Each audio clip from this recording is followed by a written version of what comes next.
ముఖ్యమంత్రి అన్న సోయి లేదు. తెల్లారి లేస్తే కేసీఆర్ గారిని తిట్టడం, మా పార్టీ నాయకులను తిట్టడం, పనికిమాలిన బూతులు మాట్లాడడం, పనికిమాలిన పని చేయడం తప్ప. అందుకే అంటున్నా నేను, అదృష్టం అందలం ఎక్కించిన బుద్ధి మాత్రం బురద బుద్ధే రేవంత్ రెడ్డిది. అందుకే ఈ దిక్కుమాలిన పనులు చేస్తూ ఉన్నాడు. 2 సంవత్సరాల నుంచి సాగదీస్తున్నాడు ఫోన్ ట్యాపింగు. నేను ఇవాళ అడుగుతా ఉన్నా రేవంత్ రెడ్డిని, ఎందుకు ఒక్క అధికారి కానీ ఒక్క మంత్రి కానీ లేదా స్వయంగా హోంమంత్రి ముఖ్యమంత్రిగా ఉన్న ఈ రాష్ట్రంలో ఒక్క అఫీషియల్ ప్రెస్ మీట్ ఎందుకు ఉండదండి ఫోన్ ట్యాపింగ్ మీద? ఒక్కరు బయటకు వచ్చి ఎందుకు మాట్లాడరు? ఎన్ని రోజులు లీక్ల మీద బతుకుతావు? జరిగింది తప్పు అంటున్నావు, ఏం తప్పు జరిగింది చెప్పు. ఇంకెన్ని రోజులు లీక్ల మీద బతుకుతావు?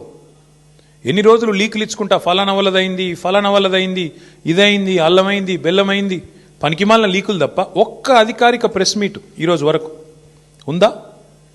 సిట్టు కానీ ఇంకోటి కానీ లేదా మంత్రులు కానీ ముఖ్యమంత్రి కానీ ఒక్క మాట అధికారికంగా చెప్పిన పాపన పోయినరా? ఏంది ఫోన్ ట్యాపింగ్?